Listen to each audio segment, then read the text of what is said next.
দেখবা না, তাহলে নির্ণয় করো বীজগুলো, আমাকে এই বীজগুলোর মান বের করতে হবে, ঠিক আছে? তাহলে দুইটা ডায়োড আমাকে দেওয়া আছে। তাহলে প্রথম কন্ডিশনটা কি ছিল? প্রথমেই দেখতে হবে ডায়োডটা ফরওয়ার্ড বায়াস আছে কিনা বা রিভার্স বায়াস আছে কিনা, এটা চিহ্নিত করতে হবে। তাহলে যেহেতু দুইটা ডায়োড মানে প্যারালালে আছে, দুইটা ডায়োড কি আছে? প্যারালালে আছে। যদি প্যারালালে থাকে, দেখো এটা পজিটিভ, তাহলে এটাও পজিটিভ, তাহলে ফরওয়ার্ড বায়াস এটা, ঠিক আছে? তাহলে এটাও পজিটিভ, এটাও পজিটিভ, এটাও কি ফরওয়ার্ড বায়াস? বুঝো, দুইটাই কি আছে? Forward bias. এখন কথা হচ্ছে, যেহেতু দুইটাই ফরওয়ার্ড বায়াস, এটা হচ্ছে জার্মেনিয়াম আর এটা হচ্ছে কি সিলিকন। যদি দুইটা সিলিকন থাকতো তাহলে কোনো সমস্যা ছিল না। যদি দুইটা সিলিকন থাকতো তাহলে কি, কারণ এটা হচ্ছে 0.7 আর এটা হচ্ছে 0.3, তাই না? দুটো যদি একই ডায়োড থাকতো তাহলে কোনো প্রবলেম ছিল না। যেহেতু এখন দুটো ভিন্ন ডায়োড কিন্তু দুটোটাই ফরওয়ার্ড বায়াস, কিন্তু একটা হচ্ছে 0.3 আর একটা হচ্ছে 0.7, তাহলে দুইটা ডায়োড মানে দুইটার ভোল্টেজ প্যারালালে মানে ভিন্ন ভোল্টেজ হইতে পারবে না, সমান ভোল্টেজ হইতে হবে না।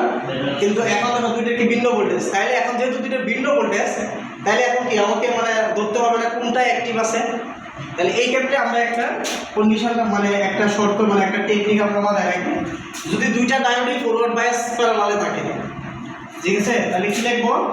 যদি দুটি ডায়োড, দুই বা ততোধিক ডায়োড, দুইটা হইতে পারে, তিনটা হইতে পারে, যদি ডায়োড প্যারালালে থাকে, যদি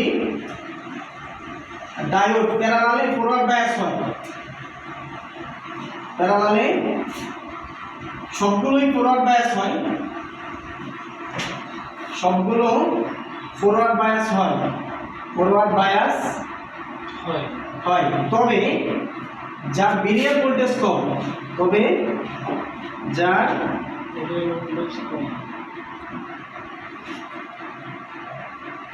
বেরিয়ার আচ্ছা ঠিক আছে, যার বিডি কম, ঠিক আছে? দেখি বিডি কি ফরওয়ার্ড ভোল্টেজ না? যার বিডি কম সেটি অ্যাক্টিভ হবে, সেটি অ্যাক্টিভ হবে, অন্যতাই অফ হবে, অন্যগুলো ওপেন থাকবে, ওপেন থাকবে। কি বুঝতে হবে বলো তো? যার ডায়োড ভোল্টেজ কম, যার ডায়োড মানে যদি ডায়োড প্যারালালে থাকে সবগুলো যদি ফরওয়ার্ড বায়াস হয়, যার বেরিয়ার ভোল্টেজ কম সেটি কি হবে? অ্যাক্টিভ হবে, অন্যটি কি থাকবে? অফ থাকবে। তার মিনিংটা কি? মানে জিনিসটা হচ্ছে যে আমরা একটা বলছিলাম না, তাহলে যার 0.3, তাহলে এটা কি আগে অ্যাক্টিভ হয়ে গেছে না? এরপরে কি আছে 0.7, এটা কি পরে অ্যাক্টিভ হবে না? যার কম, তাহলে সেটার মানে এটা আসলেই সে অ্যাক্টিভ হয়ে গেছে, বাকিটা কি থাকবে? বাকিটার কাছে যাওয়াই লাগতেছে না। তোমাদের বুঝতে পারছো? তার মানে একটা জিনিস খেয়াল করো, যেহেতু এই দুইটা বায়াস মানে ডায়োড কি ফরওয়ার্ড বায়াস, তাহলে এটা কি জার্মেনিয়াম, তাহলে এটার ভোল্টেজটা কত? 0.3, তাহলে এটা অ্যাক্টিভ হবে, আগে অ্যাক্টিভ হয়ে গেছে, তাহলে এটা কি তার প্রয়োজন করতেছে না, তখন এটা কি হয়ে যাবে বলো? ওপেন, এটা ওপেন হয়ে যাবে। আমার কথা কি বোঝা গেছে না যায়নি? ক্লিয়ার? কথা ক্লিয়ার? তাহলে এখন দুই বা ততোধিক, দুইটা তিনটা চারটা যাই ছয়টাই থাকবো, যার ভোল্টেজটা কম সেটাই কি হবে? অ্যাক্টিভ হবে, ঠিক আছে? তাহলে কত সহজ, তাহলে এটা ওপেন হয়ে গেছে। এখন যদি কোনো সময়, তাহলে এখন যদি আপনারা বের করতে চাই, তাহলে আগে কারেন্টটা বের করে নিয়ে আসি, তাহলে কি লিখবো? Apply KVL. আর তোমাদের এইভাবে আলাদা দেখানোর কোনো প্রয়োজন নেই, ঠিক আছে? কোনো সার্কিট যেটা আছে এটাতে লিখবে, চিত্র দেখানো লাগবে না, ঠিক আছে? যদি তুমি বুঝতে পারো তাহলে করলেই হবে না, ঠিক আছে? তাহলে কি লিখবা? অ্যাপ্লাই কেভিএল, চিত্র মধ্যে কোনো মার্ক নাই, ঠিক আছে? তুমি বিয়ে কি করছো সেটার উপরে মার্ক। তাহলে একটা জিনিস খেয়াল করো, তাহলে এই জায়গা থেকে আসতেছে গ্রাউন্ডের দিকে, তার মানে কি লেখা যায়? 20 মাইনাস কত হবে? 0.3, 20 মাইনাস 0.3 মাইনাস কত হবে? এই দিক দিয়ে আসতেছে না, কারেন্টটা ধরে নিল I, তাহলে কত লেখা যাবে? 3I ইকুয়াল টু কত? 0। তাহলে দেখো I এর ভ্যালুটা কত আসে।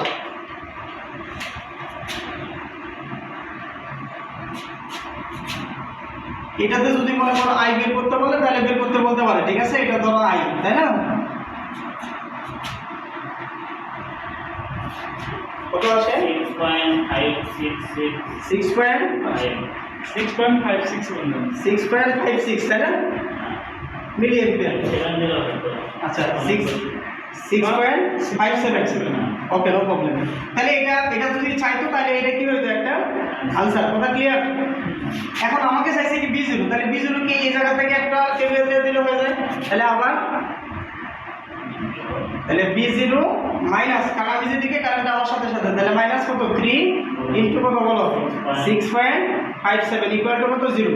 তাহলে সুতরাং B0 ইকুয়াল টু কত লেখা যাবে 9.7 নাকি এত ভোল্ট। এটাই आंसर। কত আসছে তোমাদের? আরো বেশি হবে তো, এটা বেশি হবে তো, হ্যাঁ বেশি হবে 19.7।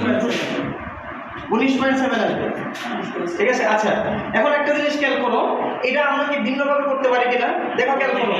এই দেখো 20, তাই না? 20 থেকে যদি আমি এটা বাদ দিই কত থাকতেছে? পরেরটাই তো এটা 19.7 না? জি কি বলো 19.7 কিনা? ওকে, এখন আরেকটা জিনিস খেয়াল করো, যদি এটা বের করতে বলতো, যদি এই যে সিলিকন ডায়োডটা আছে, মানে প্রতিটা ডায়োডের ভোল্টেজ, যদি প্রতিটি ডায়োডের ভোল্টেজটা বের করতে বলতো তাহলে কত হইতো? তাহলে বিডি সিলিকন, বিডি জার্মেনিয়ামের ভোল্টেজটা কত বলো তো? 0.3 ভোল্ট কিনা? তাহলে বিডি সিলিকনের ভোল্টেজটা কত হইতো বলো তো? 0.7 এটা কি 0.7 হইতো? না, দেখো এটা তো ওপেন, এত কাজ করতেছে না, কিন্তু তার ভিতরে ভোল্টেজ কোনটা এটাই মেজার করবে না? 0 কত বুঝো না? হ্যাঁ 0.3 তাহলে এটা কত হইতো? 0.3 ভোল্ট। কথা কি বুঝতে? যদি চাইতো আর কি প্রতিটি ডায়োডের ভোল্টেজ, প্রতিটি ডায়োডের ভোল্টেজ, কারণ এটা তো অ্যাক্টিভ, এটা তো অ্যাক্টিভ না, যেহেতু অ্যাক্টিভ না কিন্তু তার ভিতরে ভোল্টেজ তো শো করবে, যে ভোল্টেজ কত শো করবে? 0.3 প্যারালালে তো ভোল্টেজ শো, তাহলে যদিও সিলিকন কিন্তু ভোল্টেজ শো করতেছে কত? 0.3 0.3। কথা কি বোঝা গেছে না? জি। ক্লিয়ার কথা? ক্লিয়ার মাথায় রাখতে হবে কিন্তু। হ্যাঁ এইটা হচ্ছে আরেকটু কঠিন ম্যাথ, কঠিন না, এটা ইজি না। কনসেপ্টটা কি? কনসেপ্টটা হচ্ছে কি দুইটা ডায়োড, দুই বা ততোধিক ডায়োড যদি প্যারালালে থাকে, যার ভেরিয়ার ভোল্টেজ কম থাকবে, দুইটাই ফরওয়ার্ড বায়াস হয়, যদি দুইটাই ফরওয়ার্ড বায়াস হয় তাহলে অ্যাক্টিভ হবে কোনটা? যেটা যার ভোল্টেজ কম সেটা অ্যাক্টিভ হবে। কেন ভোল্টেজ কম? এই যে বিআই ক্যারেক্টারিস্টিক্স কার্ভের মধ্যে দেখছি, যখন 0.3 আসে তখন সেটা আগে অ্যাক্টিভ হয়ে যায়, তাহলে অ্যাক্টিভ হয়ে গেলে বাকিটার দিকে যাওয়া লাগতেছে না। বোঝা গেছে না? এই চলো এদিকে দেখো, যদি এটাতে আমাদের ডায়োড ভোল্টেজগুলো চাইছে, যদি প্রতিটি ডায়োডের কারেন্ট চাইতো, মানে এত ডায়োড ভোল্টেজগুলো পাই, যদি প্রতিটি ডায়োডের কারেন্ট চাইতো তাহলে কি হইতো বলো তো? 0.3 দেখো 6.7 এই ডায়োড আইডি মানে জার্মেনিয়াম, এর কারেন্টটা কত বলো তো? 6.7 এই যে এটাই কিন্তু, হ্যাঁ হ্যাঁ কারণ এই এর দিকে বলো, তাহলে 6.57 মিলি অ্যাম্পিয়ার, কিন্তু এটা কারেন্টটা এটাই আনসার হইতো। এখন যদি এটা হইতো 0 ডায়োড সিলিকন, এর কারেন্টটা কত হইতো বলো তো? 0 মিলি অ্যাম্পিয়ার, ঠিক আছে? এটাই আনসার, কারণ এটা কি ওপেন, এটাও কিন্তু চাইতে পারে। কথা কি বুঝতে পারছো? প্রতিটি ডায়োডের কারেন্ট বের করো। ক্লিয়ার? ক্লিয়ার তো নাকি? জি। ওকে, সেট করিস না। দেখো আমরা কি বলছিলাম, যদি ডায়োড প্যারালালে সবগুলো ফরওয়ার্ড বায়াস হয় তবে যার মানে বিডি কম সেটি কি থাকবে? অ্যাক্টিভ থাকবে, তাই না? এখন দেখো দুইটাই কিন্তু সিলিকন, তাহলে দুইটাই অ্যাক্টিভ, সমান সমান ভোল্টেজ, তাহলে আমরা যে কোনো একটাতে ঘুরলেই কাজ হয়ে যাবে, তাই না? হ্যাঁ। তাহলে আমরা যদি ধরে নিই এই কারেন্টটা প্রবাহিত হচ্ছে কি আই, তাহলে এই দিকটা কারেন্টটা কি আই থাকতেছে, কি বলো আইটা নাকি? জি। ওকে, তাহলে এখন যদি আমাকে বলছে কি প্রত্যেকটা ডায়োডের কারেন্ট, তাহলে দেখো এটাও একটা ডায়োড, এটাও একটা ডায়োড, দুইটাই কি সিলিকন ডায়োড, তাহলে কারেন্ট কত হবে? সমান হবে। তাহলে এই দিকে যে কারেন্টটা ঢুকবে দুইটাতে ভাগ হয়ে যাবে না? সমান সমান যাবে। আমার কথা কি বুঝতে পারছো না? পারো না? ক্লিয়ার কথা? এই কোশ্চেনটা কিন্তু এনেই কঠিন, আর কি আর কোথাও কঠিন না। এর আগের প্রশ্ন আচ্ছা যাই হোক, যেহেতু দুইটা সমান সমান, কিন্তু ডায়োড যেহেতু সমান, দুইটার বেরিয়ার যেহেতু সমান, তাহলে প্যারালালে কি সমান সমান কারেন্ট ফ্লো হবে। তাহলে এই দিকটা যদি 10 এম্পিয়ার কারেন্ট হয়, তাহলে এই ডায়োডগুলো কত করে নেবে? 5 এম্পিয়ার করে নেবে। কথা কি বোঝা গেছে? তাহলে ইজিলি, তাহলে দুইটাই অ্যাক্টিভ। তাহলে আমরা কি দিব? সলিউশন করতেছি, দেখো একদম ইজি ম্যাথ, ঠিক আছে? তাহলে অ্যাপ্লাই কেভিএল নিব, কি নিব? Apply KVL. তাহলে এই জায়গা থেকে যাত্রা শুরু করি, তাহলে কত? 20 মাইনাস কত হবে? 2 কত আই, তাহলে যে কোনো একটাতে আসলেই তো হবে নাকি? জি। আচ্ছা তাহলে মাইনাস কত হবে? 0.7, ঠিক আছে? মাইনাস কত হবে? 0.7 মাইনাস কত লেখা যায়? 3 ইন্টু আই ইকুয়াল টু কত? 0 ইকুয়াল টু কত? 0। তাহলে সুতরাং এখান থেকে আই বের হবে, আই কত বের হয়? তাহলে 3.86 মিলি অ্যাম্পিয়ার, তাই না? আচ্ছা এখন আমাকে বের করতে বলছে B0, তাহলে ডায়োড প্রত্যেকটা ডায়োড কারেন্ট, তাই না? তাহলে প্রতিটা কি ডায়োড আছে?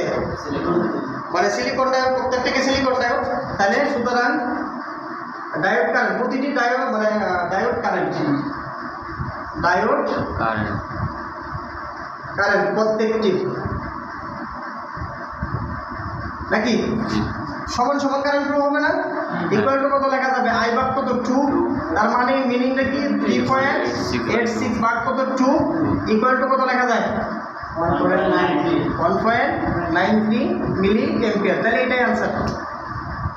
সমান সমান কারেন্ট ফ্লো তো হচ্ছে, মানে এটা তো বুঝতে পারছি ঠিক না? আচ্ছা এখন একটা আরেকটা জিনিস খেয়াল করি, B0 চাইছে তাই না? B0, তাহলে B0 কি এই জায়গা থেকে এই পর্যন্ত কেবিএল দিলে হয়ে যাবে। এখন কি আর এই যে 20 থেকে 0.7 বাদ দিলে হবে? না আমাদের তো বোঝা গেছে নাকি? কারণ এনে কি আছে? ড্রপ আছে, ওই ড্রপটা সব বাদ দিতে হবে। তাহলে আমার এনে সহজ হয়ে যাবে। তাহলে আবার কি লিখতে পারি দেখো, তাহলে B0 মাইনাস কত 3.86 ইনটু কত 3 ইকুয়াল টু কত 0। সুতরাং B0 ইকুয়াল টু কত আসে? হ্যাঁ 11.58 ভোল্ট। এটাই आंसर। কি কঠিন হয়ে গেছে? আচ্ছা তোমাদের আরেকটু খেয়াল করো, এখন যদি এনে যদি একটা ভোল্টেজ দিয়ে দিত, মনে করো এনে এইভাবে দেয়, এনে দেওয়া আছে 3 ভোল্ট, হইতে পারে না? কি বলো হইতে পারে কিনা? যদি এইটা হয় তাহলে কি করবে? তাহলে আগে দেখতে হবে ডায়োডগুলো ফরওয়ার্ড বায়াস আছে কিনা। যেহেতু মাইনাস আর এটা মাইনাস, ফরওয়ার্ড বায়াস আছে, উপরেরটা প্লাস প্লাস। এখন যদি এটা হতো এখন 3 না দিয়ে যদি এনে দিত মনে করো 10 প্লাস 10, তাহলে কি ফরওয়ার্ড বায়াস আছে? না অবশ্যই ফরওয়ার্ড বায়াস আছে। কেন দেখো দুইটার ভোল্টেজ কত আছে? এটা উপরে আছে 20 আর নিচে আছে কত 10, তাহলে উপরে আছে কত? এটা যদি 10 বাদ দিয়ে দিই আছে কত? 10 আছে। তাহলে কি ফরওয়ার্ড বায়াস পাচ্ছে আর এটা 0 হয়ে যাচ্ছে। এখন যদি এইটা হয় মনে করো এইটা আছে 30, এখন কি ফরওয়ার্ড বায়াস আছে কিনা? এখন রিভার্স বায়াস হয়ে গেছে। কারণ কি উপরে 0 হয়ে গেছে আর নিচে প্লাস আছে কত 10, ঠিক আছে? তাহলে এটা হচ্ছে মাইনাস আর এটা হচ্ছে কি প্লাসের, তাহলে কি হয়েছে রিভার্স বায়াস। তাহলে দুইটা ডায়োডই ওপেন। আমার কথা কি ক্লিয়ার? জি বোঝা গেছে কথা? কারণ এটাতে আমরা পরবর্তীতে কাজ করবো আর কি। কথা ক্লিয়ার? এখন যদি এটা হইতো মনে করো এনে গ্রাউন্ডে আছে সাপোজ, এটা মনে করো এইভাবে দেওয়া আছে, এখন কি করতে? দুইটাই সিলিকনের, তাহলে তো ইজিলি বুঝতেছি এটা রিভার্স বায়াস ওপেন। তাহলে এইটার ক্ষেত্রে কি ঘটনা ঘটতো? তাহলে এটা ওপেন, খেয়াল করো এটা কি হয়ে যেত? ওপেন হয়ে যেত। তাহলে ওপেন হয়ে গেলে মানে ডায়োড 1 ধরো এটা ধরলাম, মানে ডায়োড 1 আর এটা ধরলাম 2, তাহলে 1 এর কারেন্টটা কত হয়ে যেত বলো? 3.86 মিলি অ্যাম্পিয়ার। আর এটা যদি 2 ধরতাম, এটা হচ্ছে একটা ডায়োড 1 আর এটা হচ্ছে কি ডায়োড 2, তাহলে ডায়োড 2 এর কারেন্টটা কত? 0 মিলি অ্যাম্পিয়ার। যেহেতু ওপেন হয়ে গেছে নাকি? এই তো কথা। আর এটা তো এটা আগেরটাই থাকতো নাকি? বোঝা গেছে না? যায়নি এতটুকুই কোয়েশ্চেন বা পেছাইতে পারে, এটা আর কিছু পেছাইতে পারে না। কত ক্লিয়ার? বোঝা গেছে? আর এটাকে আরেকটু পেছাইতে পারে যদি এইভাবে থাকে। আচ্ছা ঠিক আছে, এতটুকুই তুলো।